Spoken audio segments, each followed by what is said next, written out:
Hey, hello, everybody out there. This is the Fall Line with Chaos and Company, and Angelo Ross is here, and I'm Dave Capron, and we are here tonight with Kevin Jordan, all the way from Colorado. How's it going, Kevin?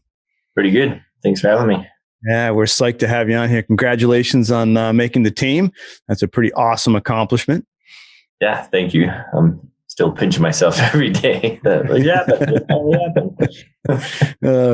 good. But no, we'll tell you, you did. You made it. We've heard from everybody. We watched the little YouTube live stream there. So it did happen. We heard your name.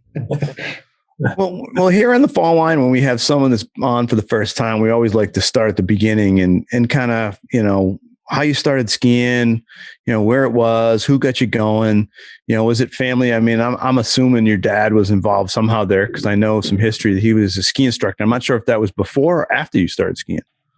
Yeah. So I don't have like clear memories. I remember a lot of, hot chocolate and stuff like that, but I have an older brother, and it was my dad who got me into it. He was, a college professor, and, later on he transferred into some industry stuff. But basically my older brother, he kind of learned when he was between 1 and 2.5. And then I learned when I was 2.5, and he's 3 years older than me. So I just wanted to chase him around everywhere. So my dad actually invented, like one of those harnesses, like homemade harness, just ropes. It was like this yellow nylon like cord.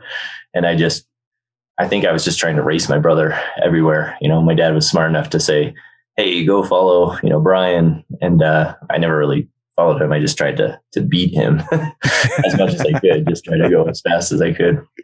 So it was definitely a family affair, for us. My mom would ski with us a bunch, and my dad had gone through at that stage, I think it was like associate and then full or registered.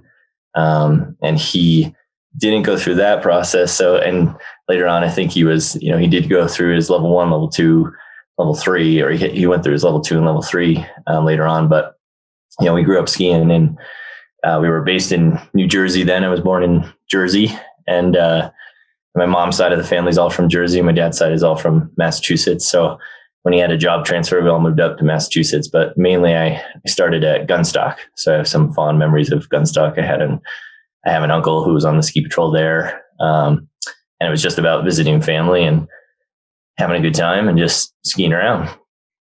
Cool. So what do you remember about Gunstock? I remember the pistol chair. I thought that was a pretty cool chair. And they had the Alpine slide. I remember the base lodge. It's pretty cool there, where you go in, hang out, and just cram a bunch of people in there. I remember skiing with my uncle a little bit. I think it was the precursor to, later on when I started ski instructing when I was 14, and the whole ski school versus, ski patrol. It's that schooler patrol, like who's better? I think it's a healthy rivalry. But I was actually doing some research for this and spoke with my dad, and he told me this one story where there's a trail there called Tiger, and he took us down. My brother was probably like 6 and I was probably 3 or something, and took me down with the harness, and some lady looks over and my dad, and it's like, are you gonna take those boys down there? And he's like, sure. They can't read. So down we went, and the woman was like looking back. I think my dad looked back, and she was like, her mouth was dropping, and it was one of those things where I think I definitely grew up skiing with the whole family, and fond memories of that. All of us skiing together. Well, Angelo, he has to like flip a coin when we get the competitions going between ski patrol and ski school, because he's kind of on both fences there. So what do you do? Just one week you go with one team, one next week the other team, Angelo? A lot of room in my heart for both teams. Yeah. He doesn't want to answer it. He doesn't want. He's afraid each team's going to come down, and if he says anything, Kevin, we're going to get him in trouble here tonight. Next question. Well, I'll tell you what. Next question.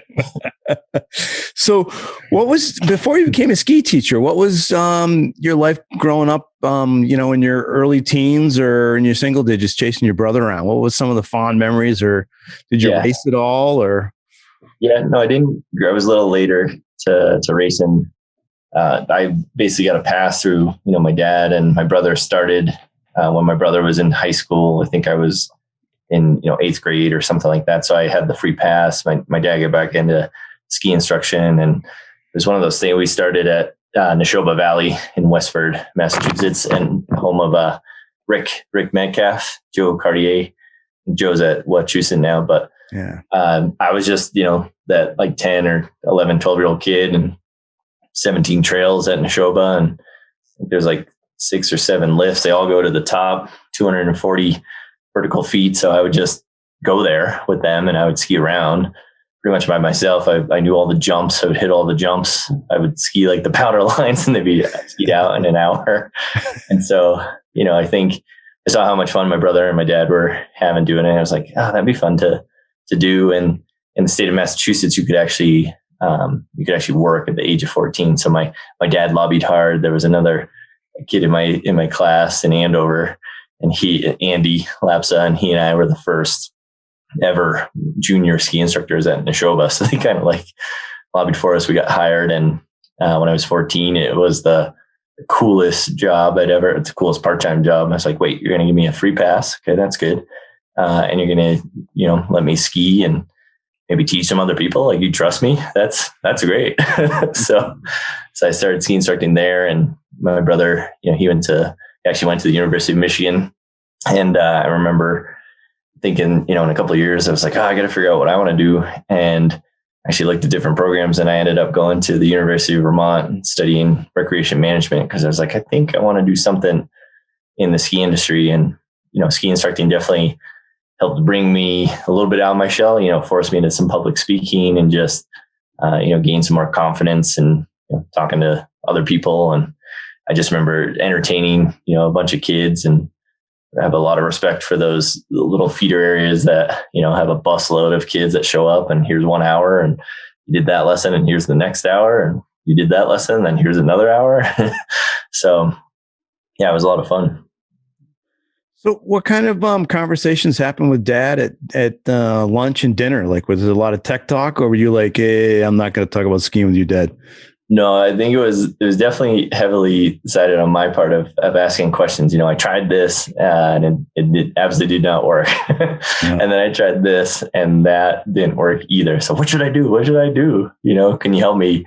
And just through talking, and even in the car rides home, I'd be like this, I was doing this exercise or that exercise, and it wasn't really, working, or I was trying this, or I was trying that. So I kind of debriefed a lot with him, and he would share kind of what he was doing. And, cause he would have a class as well. And just together, I really learned a lot about, ski instruction and coaching and teaching as an art form. Yeah. So is there anything big that your dad still is kind of in your overall teaching or your perspective on skiing that you go, I think I kind of got this started when Dad got me started. It's something I kept from him. Yeah. I mean, I think of that exercise like the thumper turns, and I definitely use the thumper turns all the time. And, we had this thing where he kind of taught me, pretend like you're a forest ranger and the snow's on fire and you're trying to put out, some fire. So you would make the turn and just tap the tail of the inside ski. And then, you'd turn and stop tapping the tail of the inside ski and actually just smother, the fire. And out here in the West, there's a lot of, national forests. Also this year, there's a lot of forest fires too. So, still applicable. I still have used it, but obviously it's just the thumper turn and trying to have a little progression and, relating it back to the student. But I always thought that was a cool one. That was one that I would just pull out at random here in Snowmass and, oh yeah, they need to use the thumper turn. Here we go. Dad getting me going again. Yeah. So exactly. Where did your mom fit into all this? Was she in the ski world with you guys? What was she doing? Yeah. So she skied with us when we were younger. And then we got a lot faster and a little more, we wanted to go off jumps and everything like that. So she was always very supportive. She was in the base lodge. She would go cross country skiing, snowshoeing, still kind of does that right now. She did go skiing. I studied abroad in New Zealand, and that was, I think, the last time she went skiing in 2003. So she came down there. There wasn't really much cross country or Nordic skiing down there. And so she just went skiing, and the ski instructor thought he was a genius because she'd actually had skied at a pretty high level before. And he was kind of taking that refresher course and like, wow, you're actually quite good. this. So she definitely was, a part of it, the family trips, all that stuff. But once we started kind of out skiing her a little bit, she was always there for us in the lodge. We would hang out a lot, drink a lot of hot chocolate. So, yeah. So I know, you got to ski with Rick Metcalf down at, the Neshoba, and he was an incredible clinician and educator in our world. And, what kind of influence, and did you get a bunch of opportunity or just a few opportunities to ski with him while you were there? Yeah, no, I got to ski with him actually pretty regularly. I got my level 1 when I was 16. Got my level 2 when I was 17. I'll tell you that story in a little bit. But with Rick, it was kind of like when he was there, there would always be like these little like, oh, Rick's here tonight. Oh, Rick's here tonight. And it would be like, well, maybe he'll do a clinic.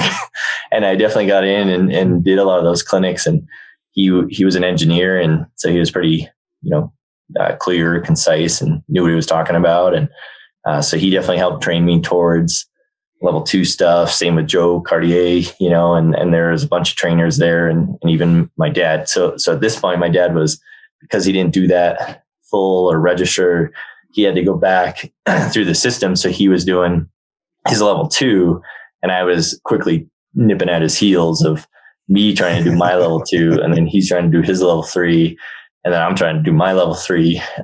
So yeah, I definitely Rick was a huge influence, and definitely a big loss for that Neshoba community and PSIA Eastern, really. Yeah, I remember every time I saw Rick was the big smile, and he'd just look at me in that smile and go, "Hey, Davey, what's going on?" And it's like, that's what he called me, Davey. Yeah. So yeah, I miss Rick a lot. Yeah. He was very concise, and you could really understand what he was talking about from, that engineering. He was like, there was not a lot of mincing of words. It was like, here it is, boom. Yes. Yeah. It was almost like it just like hit you between the eyes. You're like, oh, now I get it. Yeah. Then he just smile at you. I must have been a little slower on the uptake than you guys, because he was our DCL coach for a while. Yeah. I always thought it was like a time bomb. Like he'd say something the morning of the first day, and it would take me until the afternoon of the second day to get it. And I was like, oh my God, that was great. Drive home all happy, but yeah. Oh man, you definitely had some magic with him. I think that rubbed off a little bit. So yeah. And you went to school up in Vermont. Yeah. We won't hold that against you. Where Angelo's down in PA, I'm up here in New Hampshire, but some great folks over there. And you taught at Smugglers, I think, while you were in school, right? Yeah. No. So I had got my level 2 when I was 17, and I did that at Waterville, so in New Hampshire. And I remember it was like a 3-day process, and I'm pretty sure I had Dutch one day, and then I'm pretty sure I had the other Dave Chaffee. Yeah, Dave Chaffee, yeah. Attach. I just remember him being tall guy. Yes, he was. And then I can't remember who else I had, but technically I was actually 17, and you had to be 18. And my dad actually faxed in the form, and he goofed up my birthday. Like he couldn't remember it, or he messed up the date, and he had to scratch it off. So there was more heightened awareness of my birthday, and the office didn't really catch it. And that time he had to, pass 2 of the 3 days. And I think I had a pretty good first day, maybe not this greatest second day. And I can remember riding up the lift with Dave Chaffee, and he's like, "So when do you turn 18? And I was like, in May. And this is like in March. And he's like, "Oh, so you'll be 19 in May." And I'm like, no, I'll be 18 in May. And I'm pretty sure his goggles just went like, wait a minute. And so I can remember Mick O'Gara kind of bringing me to the side, and he's like, Kevin, like, we're not going to let, this detract from your accomplishment. And I'm like, accomplishment? Like, I'm going to make it. I passed. That's awesome. And basically he's just like, we would just appreciate it if you didn't tell anyone that, you got your level 2 when you were 17. And it's like, okay, I'll make sure I tell everybody. Yeah. And here you are telling our 8 listeners. Yes. Yeah. I think you have more than 8 listeners. Yeah. But Smuggler's Notch and Vermont was pretty cool, because I actually interviewed at Stowe, and they wanted to hire me, and they wanted me there on the weekends and during the Christmas breaks and all the spring breaks. And at that point I was kind of my first mission or job was to be a full-time student and, graduate. So that's what I prioritized was some school. So I met with Mike Frisbee from Smuggler's Notch, and they hired me, and it was kind of part-time. And, it was like, I could go to the mountain on Saturday, and I would later on in my junior, senior year, I was there over Christmas, but I would just try to backline and go ski the notch. I would just try to wait for really good days, and then I would go ski in Smuggler's Notch, which is some of the best tree skiing I think I've done anywhere, in the world. It's some of the best tree skiing that I know of. And there I got to work on my level 3. And so I met people like Mickey Stone, and he helped a ton. But, the cool thing about Smugs was that they actually hired me to the adult program. So Gary Hopper had this really cool weekend wingnut, family, I guess. And they all took me in, and I was like their surrogate, kind of son for all of them. And there were some cool people there: John Williams, John Kurowski, Neil Smith. I think many of them are actually still there. So I'm very excited to try to get back there and see a lot of those people, because I had a ton of fun where they were all. If you haven't been to Smugs, it's a really unique place because they do such an awesome job of programming and kids programming, and the mountains is awesome. Their lifts are a little bit slow, which is okay. It gives you a lot of time to talk and do some stuff on the chairlift. And that's kind of what I remember is, if I had girlfriend issues or whatever, it was just finding one of those guys riding up, asking, life advice, and they were sharing it. And, by the time I got to the top, I was smarter. Yeah. So Mickey never got you on any free heel gear while you were up there? Never got you to telly? No, he tried quite a bit, but I think my excuse was, I'm training for my level 3. Got to get my level 3. And Mickey Stone, he's such a cool character. And I'm sure you're asking about some stories, and I don't have a ton but I was trying to think some more. And the one that I remember is he definitely went back in, it was like the early 2000s, and they went back to Lillehammer in Norway. And I don't remember the whole story, but basically there was like the ski jump from Lillehammer, picture of a nun, and then some other stuff that's now like legal in Vermont, but at that point it was not. And that's all that I remember from the story. But I just remember that picture being ingrained in me of like, wow, you have a lot more life experience than I do. I don't know what I would have done. And that's Mickey has life experience, man. He is fun to hang out with and fun on the telly team. It's been great. I've been able to ski with Mickey since early mid 90s, and been able to telly with him a lot on the telly ed staff here in the East. And but Mickey, is cool because he was Alpine ed staff still, and Nordic and track skate in telemark, and then ACE team, big on the ACE team out here, the Advanced Children's Educator. Yeah. No, he's a great resource, and there's a lot of good Vermont resources in there. I pick on Vermont up there, but they have some tree skiing and have some great off piste. I mean, Mike Began's up there at Stowe, and he just talks about it. And I haven't got up there to ski a lot with him. I wish I could. I've skied some of the stuff at Smugs years ago with Mickey. Yeah. And then Sugar Bush is one of my favorites too. Yeah. I think what they do so well in Smugs is in the summertime, a lot of the Monday through Friday full-timers are also hiking guides. Mm-hmm. And I think they carry a lot of, tools in their pack, and they're not really supposed to, but they're just like, let's trim this here. Let's trim this there. Cut this there. And that's what makes it so good. I didn't know there was a line over in that. It's pretty clear. Was that line there before? Oh, no. It's always been there. Yeah. So, that's cool. So I want to kind of go a little bit, switch into summer before we go back into skiing, because I want to know how much that works into we're in summer right now.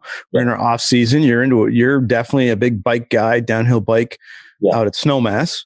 And, I guess, I don't know if everybody will know. So why don't you tell us a little bit about your role at Snowmass in the summer? Yeah. So I'm, years ago, this is my 11th year with the bike school. And, 11 years ago, it was, hey, do you want to run our bike program? And I'm like, sure. What do I have to do? And they said, well, do you know how to ride a bike? And I'm like, yeah, I've ridden a bike before. And so that first year I actually played a lot of paintball because there was a camp program and paintball was one of the activities, and I became like the paintball guy. But what was cool about it is I learned a lot about the camp aspects and functions. And the very next year, they used a company that's based out of Whistler called Gravity Logic. And it's essentially a company that built the Whistler trails that then spun off a consulting, trail building company. So they built a trail and then it's grown, since then. So essentially I'm, part of like a leadership team that just kind of runs the bike school and, downhilling. Sometimes, people are like, well, what's that? Well, it's lift serve mountain biking. However, there's specific trails that are built to go downhill. So the best example I have is it's kind of like the terrain park or the freestyle world of mountain biking. So there's man-made features like jumps and wall rides and wooden bridges and rollers and things like that you can, go on a trail and kind of learn. And then there's, obviously like the dirt, the rock, the stones, things like that. But when it's really manicured, they call that more of a flow trail. And they use a mini excavator to do that. So that bike park, it started in 2010 here at Snowmass. It started with one trail and now I think we're close to 15. I think we have 14. They're building some this summer too. So, it's slowly been growing. And then last year, COVID hit and biking, everybody fell, back in love with bikes, and bikes are hard to come by. And it was insanely busy last year. And now it's still pretty busy, but I think, we were a little more prepared for it. So, at least we were doing some of that stuff. And it's very similar to wintertime. Just the equipment's somewhat different, but all the coaches that I work with, we talk a lot about decision making and, how do you know if someone's ready? And there's actually, there's a couple different organizations, but we've partnered with the Professional Mountain Bike Instructors Association, or PMBIA, and they, run courses. They're mostly based in Canada, but they bring a lot of the Canadian, ski and snowboard instruction into it. So it's very similar to some of that stuff where they have different skills. And actually, I just finished one, a level 1. I've been able to. They've hired me as a course conductor, which is newer this year, but I just finished one actually today. So we had 6 people in a level 1 course. It was 3 days long, and they were all successful. So that's very awesome. They all got better at riding. They all got better at guiding. They all got better at teaching the fundamentals of mountain biking. So, and those, according in that system, there's 6 of them. And so they talk about position and balance as a foundational skill. And then operations of controls. So that's braking or shifting gears. And then terrain awareness, how do you look at terrain, those kind of things. And then direction control, pressure control, and timing and coordination. So those are the 6 skills, very similar to some of the stuff that we talk about in the winter. So what, and Angelo and I have been talking for, I don't know, we're almost a year now, Angelo. When did we start? Probably October. We'll have to look back. I can't remember if it was late September, early October was our first podcast, but it was in that ballpark.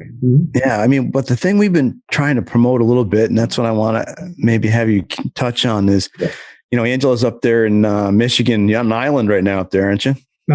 Yesterday, I'm in beautiful downtown Petoskey, Michigan right now. There you go. Yeah. And, he's up on a bike tour. They got folks out just kind of road biking it on a tour and trying to be active in the bikes there. And you have, the downhill stuff. How much can people just take from just getting on a bike and going on some of the easy trails you have? What can they transfer to skiing, and can they? What's your thoughts on that?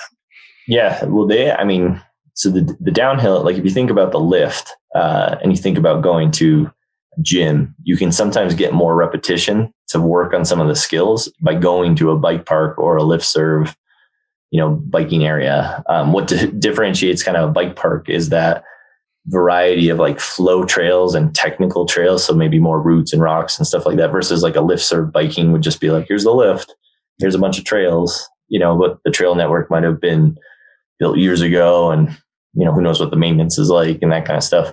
But the cool thing is that the sensations are pretty similar to, skiing, snowboarding, kind of the freedom and the wind in your face kind of deal. Granted, there is, one major difference. I talk to people a lot about friction. There's a lot less of it in the wintertime, and there's a lot more of it in the summertime. So a lot of times in the bike parks, everybody's padded up, they're wearing full face helmets, that kind of stuff. So it looks like they're going to battle. And a lot of people ask us, do we need all that stuff? And it's kind of like, well, we'll recommend it because we haven't seen you ride yet. But if you're a pretty decent rider, then maybe you don't need, the full on jacket and all that stuff. But, in terms of skills, it's riding a bike and going down the hill, and, you kind of need the cross country fitness aspect of being able to climb and being able to have that stamina, but also you need the downhill, the descending skills. So you can learn that quicker in a bike park. Actually, I know there's one in Northfield Highland Bike Park, which might be close to you, Dave. That place is awesome. I've ridden there. I've heard, I haven't gone, but I've heard it's phenomenal. Yeah. They're Mark Hayes, I think is the owner. He's quite cool guy and has figured out some stuff. They're also cool too, because he basically bought an old dilapidated ski resort and then they have no winter operations. Yeah. They just leave all their stuff up there. But, I think in terms of skills, like you think about skiing and snowboarding, and we'll use like the blue kind of intermediate groomed run example. When people get a little bit of skill skiing and snowboarding, they can kind of choose their own adventure, like where they want to go. On a mountain bike trail, there still are lines within the trail, but if the trail actually goes to the left, then you probably should go to the left. Otherwise, you're off the trail, So the trails are kind of built and meander on purpose, and they're kind of built more of this is the way the trail goes versus in the wintertime, it's, here's the ski cut run, and I get to choose a little bit more where I want to go. But of course, there's always lines within everything, and it's just the margin of error is a little bit narrower. So, yeah, because Angelo loves, it's kind of your ecology thing, which, you've talked about it, that you don't like that title because I don't think it's a good title either for that course we have. Angelo created a course that's kind of, Angelo, why don't you describe it? And then my thing is, I know that Angelo wants to ask something about like the experiential or, I think people can bring from the biking a little more than just the mechanical stuff. But Angelo loves that stuff. Those two questions, Dave. I don't know how to describe that course. Let me come back to that one. Yeah. No, I'm curious, Kevin, like just in your head when you're on snow, you have this, I'm assuming, this flash of something from mountain biking that you're like, wow, I'm really glad I do that on the bike. Like what's the most effective thing you transfer from biking to make you a better skier? Yeah, that's a good question. I think on the bike, sometimes the speeds can be a little bit higher, but in the bike you have a front wheel and you have a rear wheel, and you can kind of interplay how they work together. With skis, you're fixed on them, and you got two of them. Your orientation is a little different. So I think for me, like the biggest thing that I transfer over winter to summer is that, in the learning aspect, whether you're trying to, do something, how do you figure it out and how do you like learn how to do that? I think the biggest kind of carryover is that whole idea of like angulation and inclination crosses over pretty well in terms of you can angulate or tip the bike, more than your body. You can do that, or you can, incline the bike too. And if you have a bike park that has these berms that are built up, then you can kind of get away with some more of that inclination pieces of the puzzle. So those are some skills that I'll definitely transfer over. But that's a little bit higher than, our basic rider. But if they have a ski background, a lot of that stuff will make sense. There are some body positions that are a little different with that because of how the bike moves and how it tracks and how the cornering knobs kind of work and everything. But there's a crossover there when you get it right. And just thinking about like a ski turn. And if you get the ski turn right and you kind of load it up, you can actually manage the pressure so that you accelerate like out of the turn, Yeah. You can do that on a bike too. And that's like the sensation that's like, oh man, I did it, and then, oh no, there's another one, you gotta react pretty quickly. So those are some of the skills that definitely transfer over and, you can learn and go back and forth. So it's a nice compliment. It's one of those things where it's a funny story that I've kind of just fallen into the biking, but no one was really telling me how to do stuff. And truthfully at Snowmass, I didn't really know what a bike park was until I went to Winter Park, which they branded their bike park as Trestle. And when I got over there and they had these tabletop jumps and step up jumps and gap jumps and things like that, I was like, oh, it's kind of like a terrain park, but for bikes. Cool. That's like the easiest way to kind of explain, a bike park. So it's interesting you say that, the inclination and angulation bit. I had a COVID conversation with Jeb Boyd last summer. We were both kind of locked down, and I don't even remember why we were talking, but we started to talk about mountain biking and the idea of, like, say, a berm shot where you're turning to the right. Yeah, and you put the right foot forward. The pedals are level, but the right foot's in front, and then a lot of times it's very easy on a bicycle to get used to having one foot forward. So that just becomes your go-to. But when you do a berm shot or you make a turn to the left and switching feet, putting the left foot forward, and then it mimics a ski position a little bit more. And just having that reminder over the summer months transfers to the winter months easily. Biking's a great, and I think mountain biking in particular is a great correlation to skiing. Yeah. And it's all, and it depends on what kind of bike you're riding, if you have suspension or not. But a lot of the jumping is all about, how do you actually manage, like, here's a berm, and how do you manage the pressure through the berm? And then here's a jump. How do you manage the pressure through the jump so that then you can get your bike to do an arc like this, So it's like just the timing and the coordination takes a little bit more time for jumping specifically, but there's a whole lot of forces going on out there. And then just how are they affecting, you got a front wheel, you got a rear wheel, are both of them touching, the ground? Mm-hmm. Is one touching the ground, those kind of things. So there's things you can do with your body and, stuff like that. And playing around with different tire pressures, like mimics playing around with different tunes. So, yeah, exactly. And Dave and I have talked about this a lot, and I think this is kind of what he's alluding to. Yeah. The more you do in your life generally with movement-based activities, the more you see the crossovers with the others. Right. And it's not obviously exact correlations, but it's close enough that as you do it more and become more skilled, I think you get better kind of exponentially at all of them at the same time, because it's one body. Like even though the gear is different, you're still operating it with the same body. And I think essentially what happens is you learn yourself better. Yeah. And then apply that to the gear. Yeah. And biking's so funny because like mountain biking, it's been around since the kind of 80s, and started in California. So we're still somewhat in the wild, wild west of mountain bike certification and what makes sense and those kind of things. So we talk a lot about in the bike school, trade-offs, so here's a great example, do you ride clipped in or do you ride on flats, which have spiky pedals? And, there's advantages and disadvantages to both. So with clips, you sometimes get more pedal efficiency because you're clipped in. And so when you actually pull up on the pedal, you can actually use different muscles to kind of do that.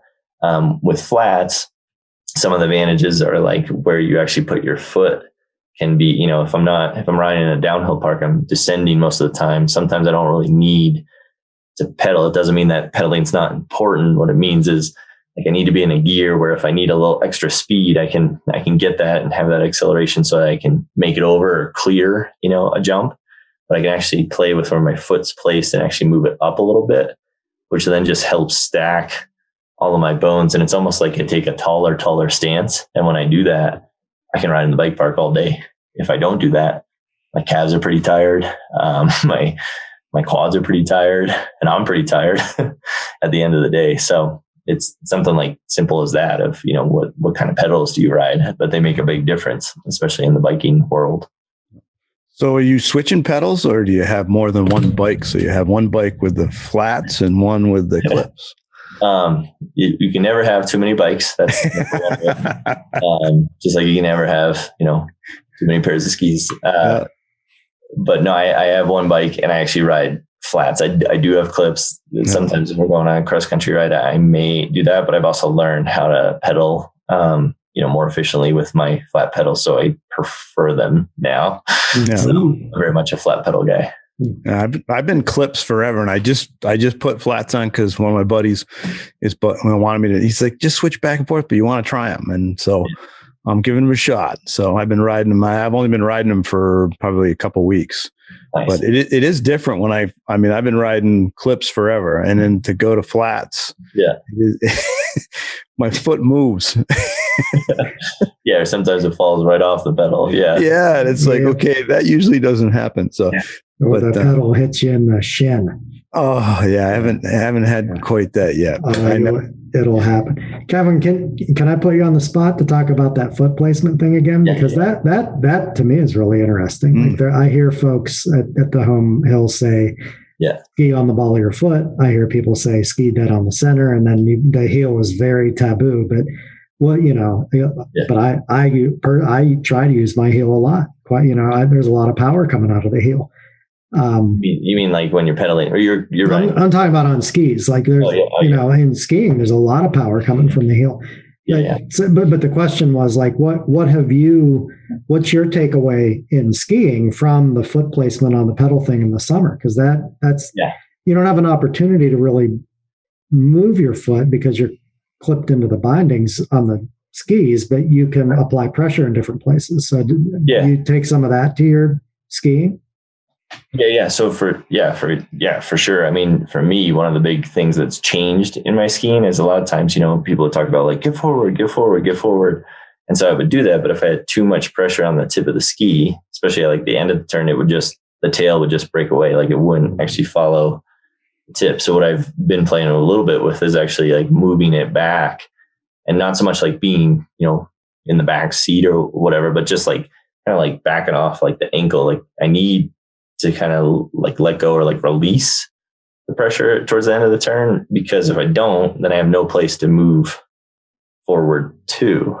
And that was like a big eye-opening kind of moment. It happened two years ago. I had an opportunity to ski with Tom Gelly. I don't know if you know him from Big Picture Skiing. They got a website, Big Picture Skiing, and he's a coach, and he just happened to be in Aspen, and he was doing some some talks and some clinics and those kind of things. So I took one run with him, and that was it. Just one run with him. And he's like, I think you have some fore-aft issues going on. And I go, okay, can you tell me what they are? He's like, no, that's all you get. No, he's like, no, but that's because he has on his website, he actually has some content of like online videos of some instructional videos. And so I watched, one, and it was one of those moments of like, oh yeah, of course. Here I am trying to get forward at the end of the turn, which isn't, a bad thing. But the problem is I was too far forward. There was too much. Yeah. Right. And so I didn't have, I couldn't go to a place where then I had to have to do something else, maybe stand up tall and then, go the other way. So what's happened in that is I could control almost like how the skis exit the turn a little bit, control the pressure better that has been built up, and, in some ways get some deflection out of the ski. A lot of other people can sometimes talk about it as like gliding. So we get more glide between, from one turn to the other. Mm-hmm. But I would totally think about it fore-aft, full on fore-aft realm. I'm a clipped in guy like Dave. I've been clipped in since the mid 90s, and that thought of riding platforms scares me a little bit, frankly, because I just remember from being 8 and sticking your pedal through your shin bone. But I love what you're saying, and I think my takeaway from what you're saying is it's in both biking and skiing. It's situational. It's like on the bike, okay, I'm going to move to the middle of my foot because my calves and quads are getting really tired, and I don't need to be on my toes right now. Yeah. But then when you do need to be on your toes, you go there. And it's a similar mentality in skiing. It's like, okay, I need to be forward in this situation. Yeah. Okay, I need to be a little bit more back on the foot in this situation. And learning that is a real pivotal moment for a skier. And a biker. Right. It's the pedal placement and everything. And if you wear, a certain kind of shoes, like a 510 or Ride Concepts or different things out there that are specific for flats, and then you can get some spiky, pedals that have, the spikes, and that that rubber will actually work and it will feel kind of like you're clipped in even when you're not. But, Angelo, to your point, it's like, yeah, you definitely get like pedal bite, if it gets you in the shin or gets you in the calves. I actually prefer to ride in pants these days because of that. So if I'm wearing pants, I just get cruise, but, like the riding pants, but yeah, it's situational. It depends. And that's like the classic answer of even out today, it was like people were asking me questions and it was like, well, it really does depend, but that's not the best answer. So sometimes you have to give it like a baseline. So tire pressure is a great example of that, right? Like what tire pressure would you want to ride at? Well, it depends. It depends on the weight of the rider and that kind of thing. So it's more like, well, what's a good baseline? Well, a good baseline would be something like 25, and we're talking more mountain biking here, right? So mountain bike specific, but like 25 PSI would be a good baseline. I actually do 24 in the front, 26 in the back. So like, what's the advantage? Well, if there's more tire pressure, it's going to roll faster, but it won't absorb, or you can't use like the tire as a little bit of suspension because it deforms a bit. So what's some advantages of riding with a lower tire pressure? It actually grips more. It deforms a little bit. It can take, some of those hits from the rocks or whatever, and it won't get, bounced around as much, but you have to be going a little bit faster. It may not roll over some of that stuff. So it depends on what you're trying to do. And, it depends on the bike. Like I have a fat tire bike and I'll run that at like 12 PSI because it's 4.8, inches. It's wide and it's got studs and it goes uphill and it's awesome. It goes everywhere. So we do want to talk teaching later, but I agree with you about, that answer, that it depends. It feels like a generic answer, but I think it actually shows a level of depth and experience and patience on the part of the teacher. Because then a good teacher does exactly what you just described. It's like, well, it depends, and here's how it applies in these situations. But I think sometimes newer teachers or less experienced teachers become real rigid with their answers, and they're like, nope, you got to be on the ball of your foot. Get on the ball of your foot. Close your ankle. Keep your ankle closed. Well, of course, that's not, that doesn't work in every situation. Yeah, exactly. It's like the skiing example is like, someone told me to get forward. So I thought, just jamming my ankle everywhere would be great. Yeah. And there was no place for me to move forward to, right? So I had to, I'm not saying like I went, I went, back, like I didn't go back, it's like, I don't, at the end of the turn, just be back. That's great. Like, no. What I'm trying to do is actually back off like the front of the boot so that then I can move into it so I can time the pressure better. And that's really helped me out significantly. People are like, wow, you're skiing a lot differently. I'm like, yeah, someone told me something that really clicked for me, And it's not to say someone didn't tell me that sooner, but it just resonated in a different way than anyone else had ever, talked to me about it. So you want access to your joint movement, right? Yeah. That's ultimately what it is. I remember one of my most influential, very early mountain bike lessons was from a local around Seven Springs named Jeff Wortherly. He's been biking for years, and we were on a ride on our local trails, and I said something about my shock, and he looked at me and he said, your knees and your elbows are your best shock absorbers. He's like, you got to bend your parts. And I was like, oh, that was like just hadn't occurred to me, and I thought, wow, like, okay. Yeah. Simple is good. Yeah. Well, and that's the piece you mentioned something, Angelo, there that I definitely want you and Kev to chat about, because I always love when Angelo gets in these teaching conversations, is that, we look at our learning connection model and what you two guys were just talking about when, we kind of brought up the flat pedals and where you can stand on the flat pedal, and then experimenting. Ooh, there's the word with, either flats or clips, is, looking at our learning connection model and the play and experimentation and is one of our fundamentals on there. How important is it, do you think, that people use that in a lot of the things they do, and how they can bring, maybe it's just even the philosophy, if they're experimenting on bikes, do the same thing because people get so rigid when they're on skiing with us. I need to be in this one spot, and so, yeah, I think that's some of Angelo's probably got a better question, or a better thought, but it's like, how do you think you play around with your teaching components during the summer that you bring to skiing in the winter, that component wise?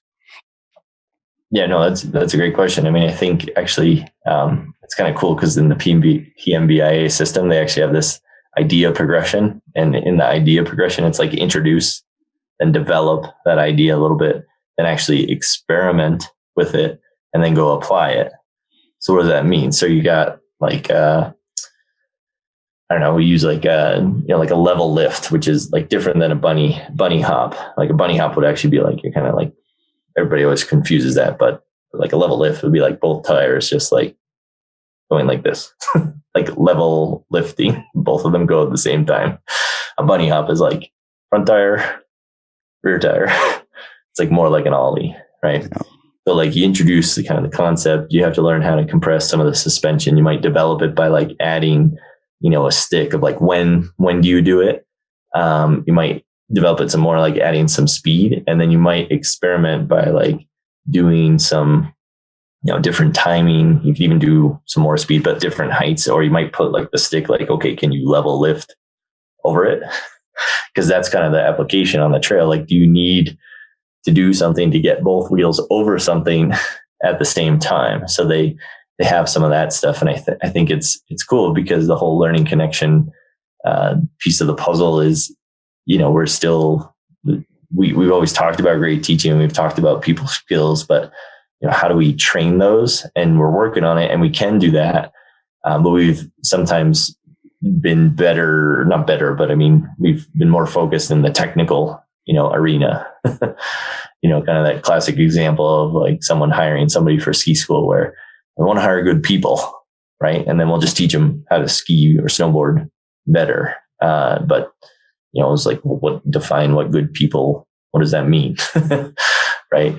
And that's the exciting part that I think, is something that I'm looking forward to of now we have some fundamentals. So how can we train towards that? How can we understand that some more? But, in the summertime, mountain biking being relatively young compared to skiing, we are experimenting all the time, and the best example of that is, I think in 2015, I had an opportunity to go to this National Skiers Association mountain bike summit. It was all about mountain biking, and it was the first time they ever had it. So there was always these industry conferences where biking was a segment, of summer operations, but it wasn't the main focus. And I just remember all these Western resorts talking about the same thing. Like, our trails are so long. Like, they're so long. It's so hard to get, people down them. It just takes, forever, that kind of thing.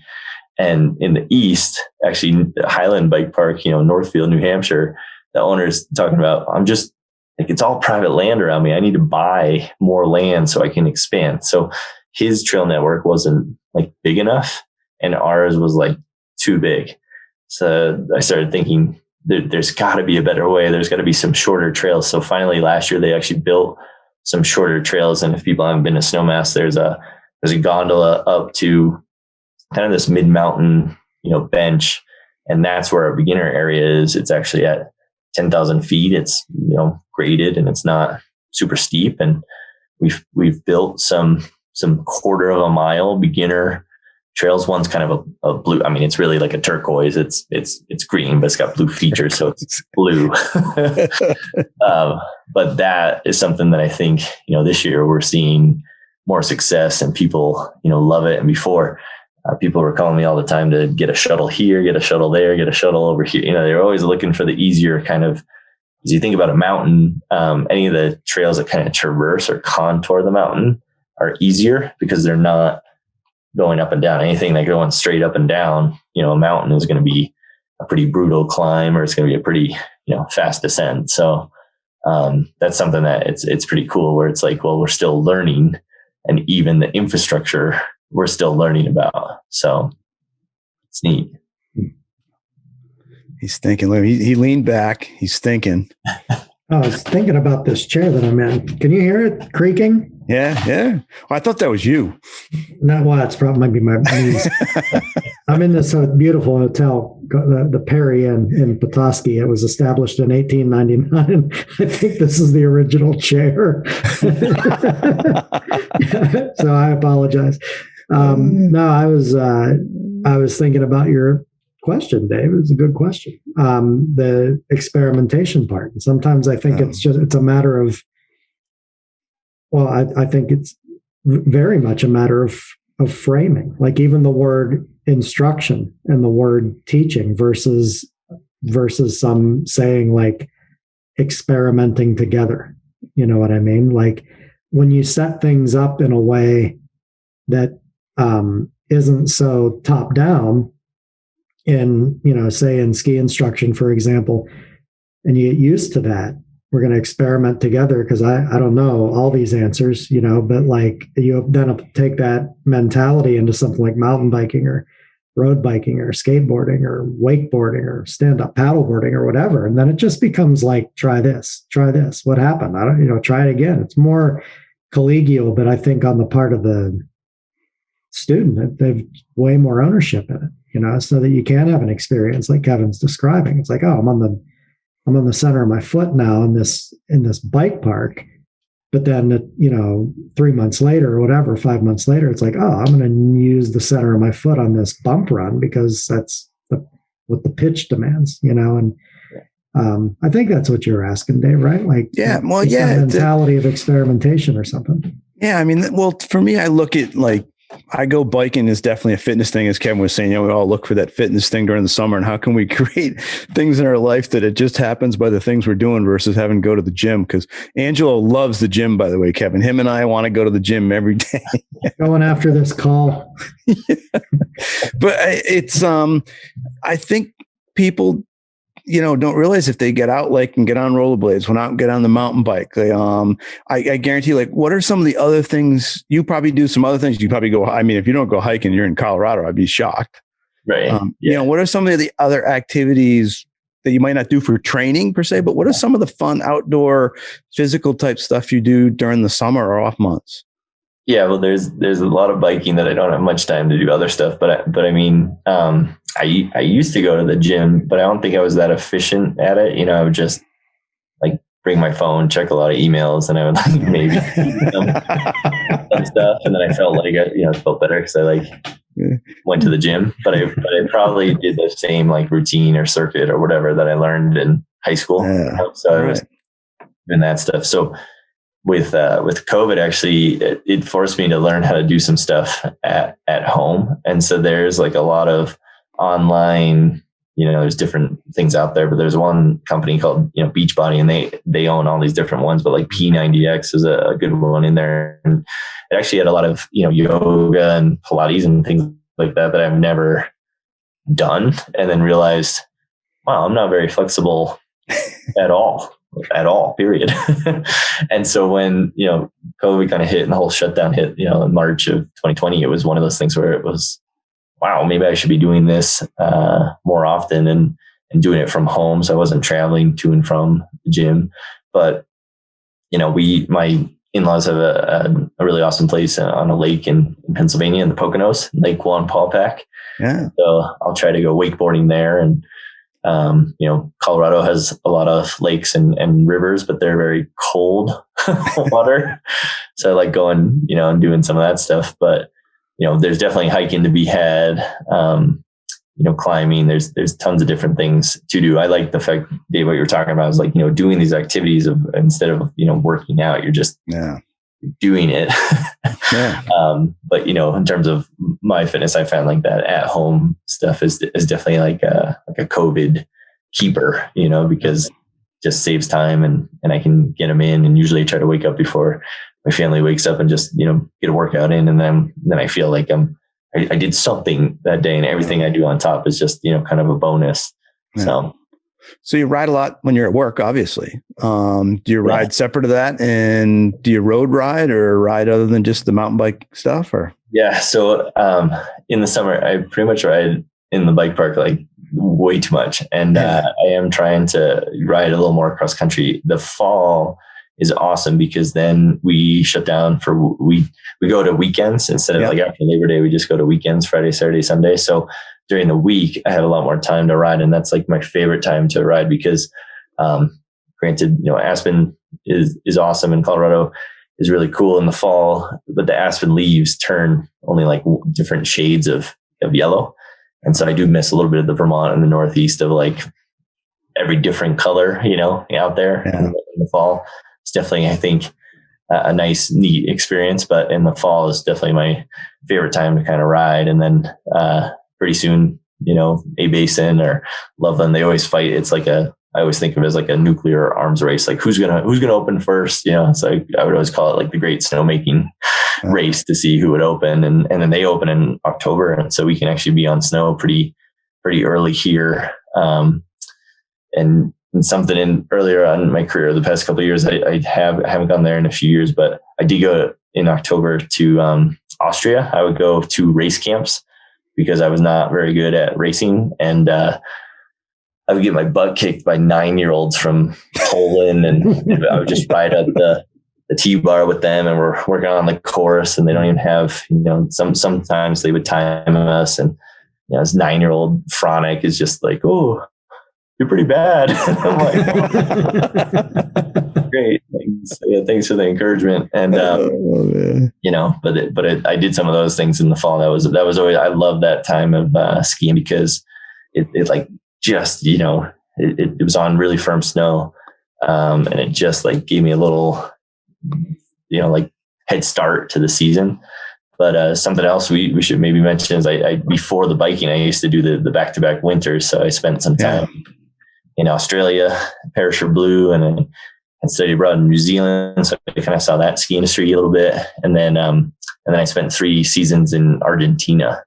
So I went to Las Leñas and I had spent some time there, and it was awesome. I was definitely the gringo guy, and, didn't know any Spanish, or I had convinced the guy to hire me, the general manager guy to hire me with 4 years of high school Spanish. And that first year I learned a lot of Spanish. And the second year I was definitely better because I was like, oh, I know this code that they're talking now. And in the third year, my Spanish was pretty good. And, now it's pretty horrible, but, but it was a neat experience just to go to some other places. And so like, Jess, what do you do to stay in shape? Well, I skied year round for a couple of years.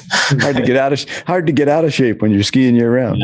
Yeah, definitely. So, switching gears a touch here, that I want to touch on one of the skills I know that you are going to bring to the team, because I've been told this by others, and I already knew you had a little bit of this skill and a lot more than I knew about, that you're pretty involved in writing. I mean, I know you've been involved with the freestyle manual for PSIA AASI, and also with was it the tech manual? You were one of the 3 on that, right? Am I correct there? Yeah, writing's is pretty interesting because I didn't go to school for it or anything, but when I was in school, I had to write a lot to, basically get good grades. It was like you write a paper and you submit that and that kind of stuff. So, so I've been involved with, the Alpine Tech Manual. There was a bunch of, when Ellen Post-Foster and Rob Sogard were involved with it, I had essentially written some of the movement analysis chapters. And that was something that, early on in my career, it was kind of like every division was kind of doing it differently. And it wasn't like the end of the world, but no one could really tell me like what their process was, and then I think PSA Rocky Mountain did a good job of kind of trying to put it together and create some filters and some pieces like that. But other I think we're getting better with that. But that kind of started down the path of, I started writing magazine articles for 32 Degrees because, or at that time as the professional skier, because you could submit ideas, and if they liked them, they took them and they would make them sound even better than what you submitted. And then they would pay you for it. And I was like, great. Like a lot of ski instructors do have, second jobs and those kind of things. And how my season worked is I had about 6 months in Aspen, and my wife she was in nursing school. So she was actually based in Denver. So a lot of times in May and October and those kind of shoulder seasons, I would just do a lot of magazine articles and pitch different ideas and write stuff that I thought would be cool or well received. And a lot of times some of the movement analysis articles I wrote for 32 Degrees was all about how can I help someone, get better at that process? What have I done, in my process to get better at it? How can you practice it? Because, I'm actually stoked that we're using Zoom now, because you can share the screen and you can pull up a skier and you can have movement analysis sessions, and it actually makes more sense to do it that way. That's another one of those COVID keepers. But the writing, has always been there a little bit. And that, just like anything, it's a progression where, some people are like, hey, would you want to write the freestyle technical manual? And I was like, sure. Never written a manual before. That'd be cool.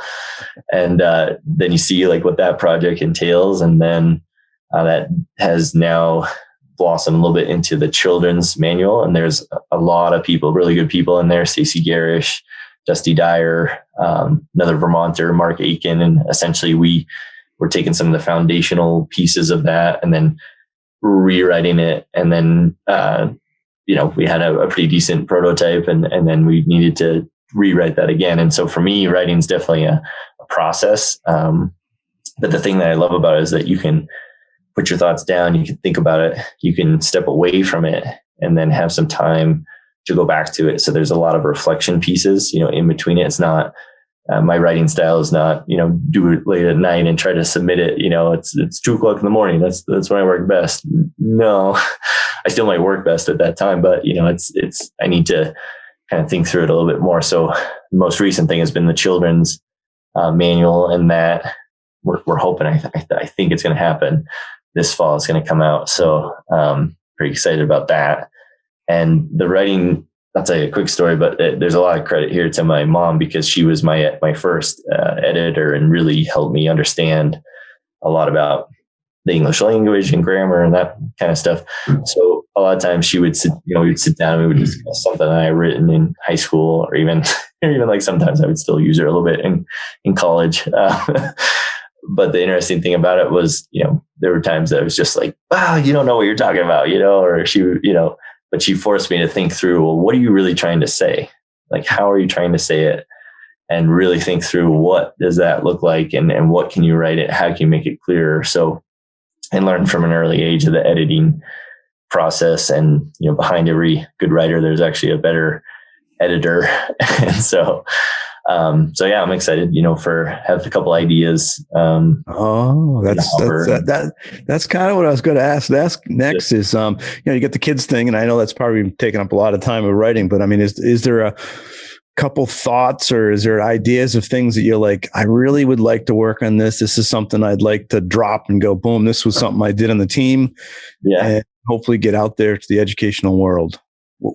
So one of the challenges with the children's manual is there's so many different disciplines.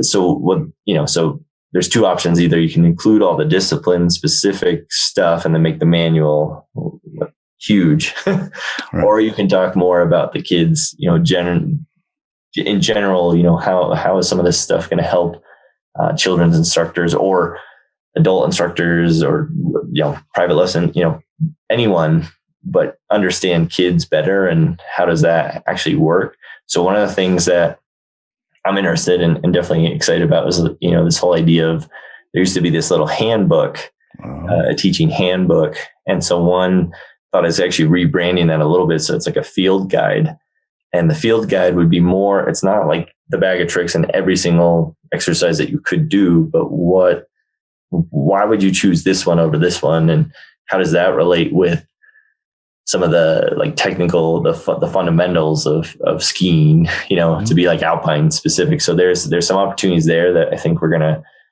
attempt to see how that's going to go. So that's one kind of precursor. I mean, ideally, in an ideal world, we were going to try to launch the manual and that together, but create more of a template for other disciplines. So telemark could do the same thing, and snowboard could do the same thing, but just do it, differently. So it's more of, I think of that field guide of like a instructor literally in the trenches, and be like, I don't know what to do next. I don't know what to do next. And they like flip to it, and they're like, oh, you could do a thumb return, and that would help you achieve this, this, and this, depending on your students and something like that. It wouldn't be that cookie cutter. It'd still have to read the situation a little bit, but give you some sense of, here's something that could help, and here's why it would help. Yeah. So, yeah, I'm looking forward to, I don't know if you've thought about this, but I'm going to kind of plant the seed and see if Angelo tags on here or anything. But that, on the team, I'm wondering if there's going to be some things that come up. You go, man, I wish I had thought right from the beginning. So I'm putting it in there now, like thinking about your experience on the team, and just, I don't know, there could be not a memoir, but more of like when you're in your second term, or, when you're done your second term, you have a book you put out going, this is kind of my thoughts on skiing or experiences I had through my ski teaching. Is that something you've thought about? I had thought about it a little differently in terms of maybe a little bit of like a blog.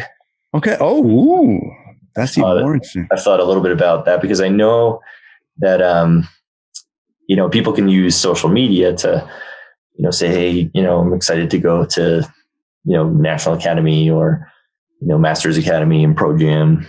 Killington this year. Is that where it's at? Yeah. We're hoping you're there. We have a question here for you in a few seconds. Not really a question. We're just going to tell you, you're going to have to do something. Yeah.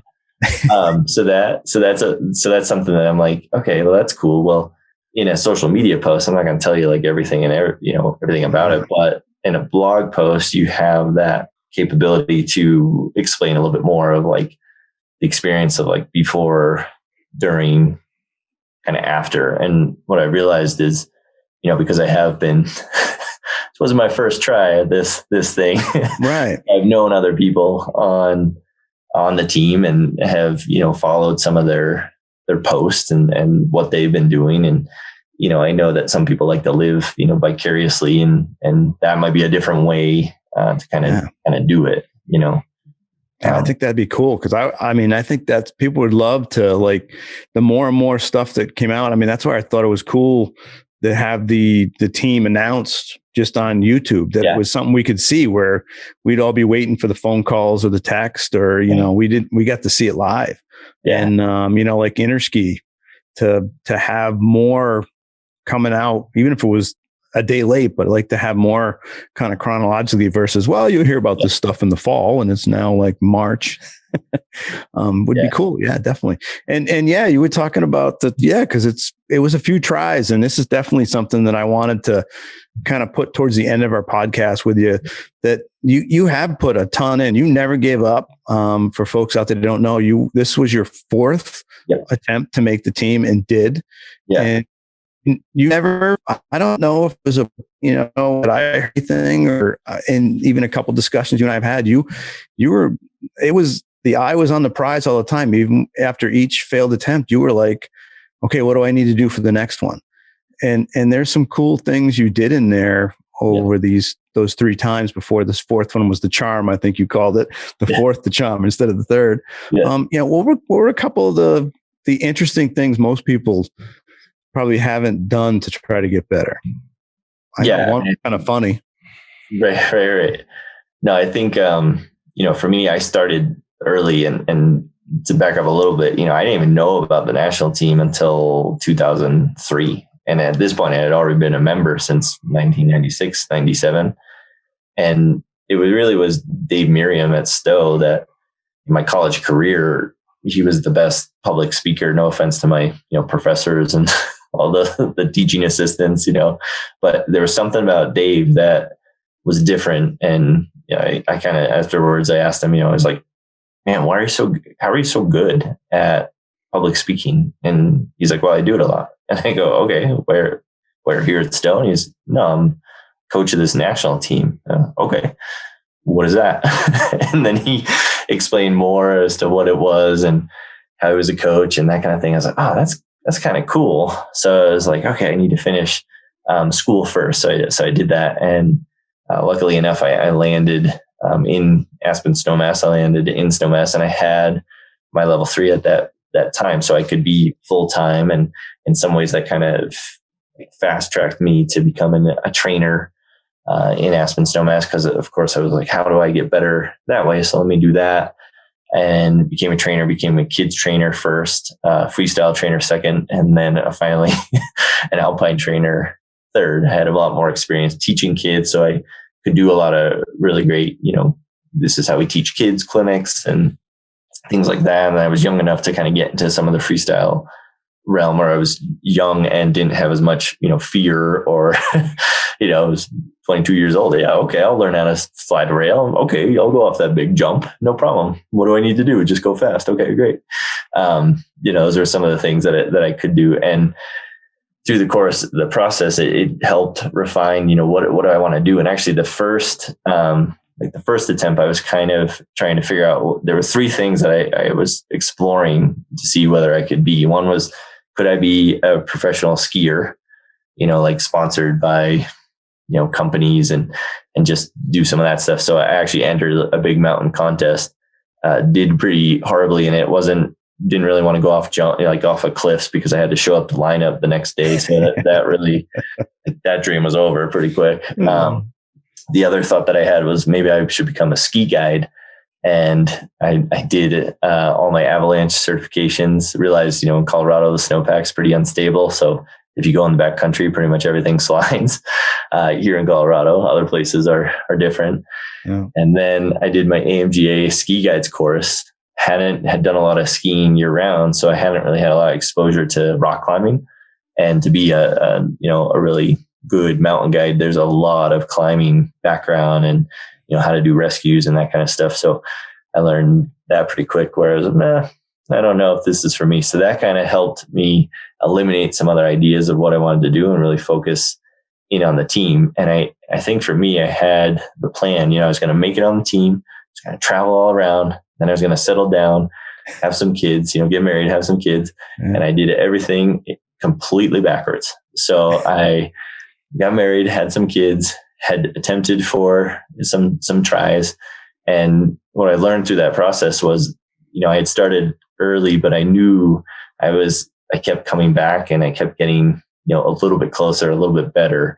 In 2012, I think, Earl Saline was still in PSIA. Now he works for the NSA, but I remember tracking him down and being like, okay, so there was 42 of us. This is back in 2012. It was at Snowbird and you took 11. So was I like number 12 or was I number 42? Because knowing that would help. And he looks at me and he goes, well, take this with a grain of salt. You were in the bottom of the top third. So I go, okay, well, so I divided 42 by 3. That's 14. I was like, so it was 14. And I looked at him and, best Jim Carrey impression and Dumb and Dumber. And I go, so you're telling me there's a chance I might make it? And he just starts laughing. And so it's one of those things where I think, I never gave up and it did, and I learned a lot in the process. And some of the, best advice it was actually more for me, probably some of the obstacles were overcoming some things, in myself, right? Because you go to this selection process and, oh, am I good enough? Oh, can I hang? Oh, they're such great skiers. There's a lot of stuff that's happening that you are actually not helping yourself, get better at overcoming some of those things. So I think that's one of the key things. And I also remember, after they had done the selections, there was this one moment of oh man, wouldn't it be such a great story that, I made it on the first try. And then I thought about it. That was a fleeting moment. And I was like, no, because I am that poster child now for that level 2 or that level 1 who's trying to get to their level 2, trying to get to their level 3. And it's, if you don't give up and if you may have to change some things or some ideas, you may have to think about it differently. And what probably helped me the most was the fact that, when COVID hit, which don't get me wrong, is a horrible thing. My wife is a nurse. I saw it firsthand of, the medical community, of the toll it was taking on them. But there was so much out of our control that I was thinking, well, what can I control? And what I can control is, and all the time I've been doing this, they've never postponed it. I've never had an extra year, given to me. And at that point, we didn't really know if we had an extra year or not. But we knew we weren't trying out in April of 2020. And later on, a couple of weeks later, we finally found out that the game plan was, okay, we're going to postpone everything a year. And so I said, okay, well, I have two options. Either I could be frustrated and upset with that fact, or I could get really good in 1 year. So what am I going to do to do that? And I've never had this extra time. And it was just full on eyes on the prize on that, because it was one of the ways that I think kept me sane during some of the COVID craziness. Yeah. Well, it's awesome. And I hope you do get on that list and jump on Don Heringer, or how would they come up with who's coming for the team? Must be, the coaches, I know Jeb and Michael must be in that some, but hopefully you can come out. And because Angelo and I are just going to book a stand up. You're going to have to do a stand up routine. We hear that you studied that, went to New York and did some stand up. So I think, one of the late afternoons, maybe a Wednesday afternoon optional would be, a stand up routine, but we could do it, a little, I don't know, 15-minute gig on Thursday night at the banquet too. We could do that. Yeah, I think evening's better. And if people have drinks in them, I'm a lot more funny. I think. Yeah, because I think, and people are going to hear this now at the end, and they're going to go, "We got to hear more about this stand-up thing." Does he do gigs? Like, where is it? And people will think I'm making it up, but no, you went to New York and studied it, and this was part of your trying to get better public speaking, wasn't it, or at least comfortable with being in front of groups? I did. The stand-up comedy is a little hilarious because my wife will tell you either I'm retired or not funny. And it depends on who asks her, but she does that a little bit. It's basically that when I was 18, I could go to comedy clubs, but I wasn't 21. So you could go to a club, but you couldn't drink there. So it was great. I was like, wow, this is pretty cool to go. And I can remember I saw Pauly Shore once, and the guy who opened for him was he came out and he must have dropped like 2,300 F-bombs. And it was just F, like everything. And I was like, man, if he can do that, then I could do that. Anybody could do that. That's not even talent. So is he from New Hampshire? Is he on this call? No. I never throw any F-bombs. Yeah, right. You just kind of lob them. But the funny thing about that was I had this epiphany of like, well, if he could do that, then I could do that. So I'd always wanted to do it. And I went to New York City, and that it was, how it worked is it was a month-long program, but I got the intensive, week-long program. So on Monday, I went to the office and I watched like a video of the guy who was going to help me write some of my jokes and those kind of things. The next day I went to like one of the monthly classes, the Tuesday night class that met for comedy. Well, on Tuesday I met the guy, and the hilarious thing was it was a VHS recording. So I like watched, and looked at what he was talking about and how to set some stuff up. The next day I met him in person, and he had hair in the video. He was completely bald in the next day. And I was like, I think your video is a little dated. Oh, man. One of those things. But it was cool. You got to perform in a comedy club. You had to bring 3 or 4 friends because they wanted to make money off of your friends and the drinks. So you had to bring people to come see your debut, which I thought was like, it kind of seems like a little bit of a scam. But you got to say that, you debuted comedy in New York City. And there was I had done some at that point. I was going to Australia in the summertime. So that was really, I did a couple gigs there. And for me, it was always about like executing what the plan was, what the routine was. So I got more thrill of, could I go up there? Could I make people laugh? And could I do it? But I also studied so hard because my greatest fear was getting heckled and not knowing what to do and losing my place and just not being able to come back to the actual routine. So I would work my butt off of just studying it, memorizing it, practicing it in front of the mirror, just doing tons of that stuff. So that I never really got heckled that bad, but being in Australia, just, making fun of yourself of being an American was pretty good.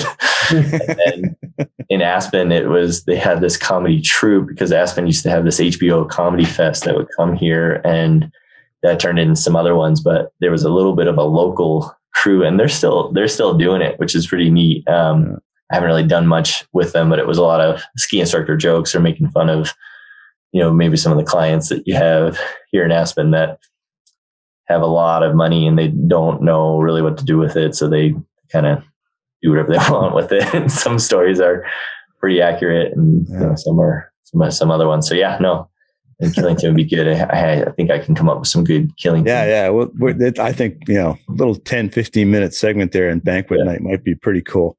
Yeah. But Angelo, I know always as we start to finalize up, you always have a couple that might lead him on to some of his material for that night, some funny questions for for Kevin here at the end? I was going to ask you what you do when you get heckled, Dave. When I heckle? When you get heckled. When I get heckled, man, I get heckled every time I'm coming down underneath the lift, man. You drop 2,300 F-bombs. Yeah. If it's on the hill, I just wait for the person to be below me, and I just pull up, let them go by. And then when they stop, I come down and blast them with snow. It's Matt Boyd, so I just cover him. You know, he's another one. He's not that tall, so you can get the snow right up over his head. Oh, my God, that hurts. No, Kevin, congratulations. It's a testament to hard work. It's really impressive. I was thinking about your blog idea. That's a great topic because I think people assume, new people assume that like examiners were born examiners. I thought all the examiners lived together in a dorm when I was level 1. I was like, oh, they flew these guys down here from their dorm in Vermont, but they do in Austria. That's what they do in Austria. But. Wow, I believe that. But you know what I mean? Like it's it's not like that. Most people stumble pretty hard, and a lot of people stumble a lot. But you never gave up, and that's important. It's a great story. So congratulations, you fully earned it. No, I remember Jeb Boyd saying some stuff at the 2016 where he said sometimes the journey is better than the catch, and that I think is actually really resonated with me. Of it's definitely it feels kind of sweeter, and I'm excited to get back on snow and actually see what's happened. It's so funny. There's people that I haven't seen in person because of COVID, and so all the time when they see me, they're congratulating me, and sometimes I'll forget and just be like, for what? Like, because it's Tuesday. Great, yeah, congratulations, Tuesday, woo! But then I'm like, oh yeah, now I know what they're talking about now. So yeah. All right. Well, Kevin, thanks so much. And we're going to put it out there now that we hope to have you back maybe over the winter when we're all back doing our gig and you're getting to do the gig with being the team member. Maybe we'll get some thoughts on how your first year is going. Yeah. And that'd be great if we can do that. And Angelo, it's always good for us to get back on here and be doing this. I hope everybody out there likes this and enjoy some thoughts. Maybe throw up a few questions if you have some on your stand-up comedy for Kevin or mountain biking on our YouTube site. But I do have to tell one quick story from this. Okay, here we go. Go ahead. Because you'll appreciate this, and we got to get this in there. But one of the things I didn't realize you guys just started back in October, because I thought you've been doing this for a while. But one of the reasons I love this podcast so much is because you guys, I would tune my skis, so I'd listen to some things. But when you had Michael Rogan on, he talked about the page 46 and how it was pole usage. So one of the fellow candidates with me, his name's Hannon Merritt. I think he's based in Tahoe somewhere. But he had listened to the podcast, and then he had it was kind of like this short teach presentation where you had to pick like from one list and you had to pick from another list. So he had something like, pole usage, and I don't know, maybe it was turn shape or some, specific, skill, pressure control or something like that. And he had to put the two together, but he quoted you guys and he's like, oh yeah, from, Chaos and Company, page 46 and pole usage. And Rogan was our evaluator. So I was like, wow, that's so cool. And number one, I know what he's talking about. I'm a fan. And then I was like, that's awesome. He quoted what you guys are. And then it's even better that Rogan's like grading us. One of those moments. I thought Rogan's eyes were going to go right through me when I pulled that one up onto him in the second podcast. And I'm like, yeah, I went and looked at page 46. He goes, you do know, I really don't know exactly. It was kind of it was the point I was making. I'm like, yeah, I know. Yeah. That's awesome. Oh man. So cool. Kevin, congrats. Thanks. And thanks everybody out there for listening. This is The Fall Line with Chaos and Company. Yeah.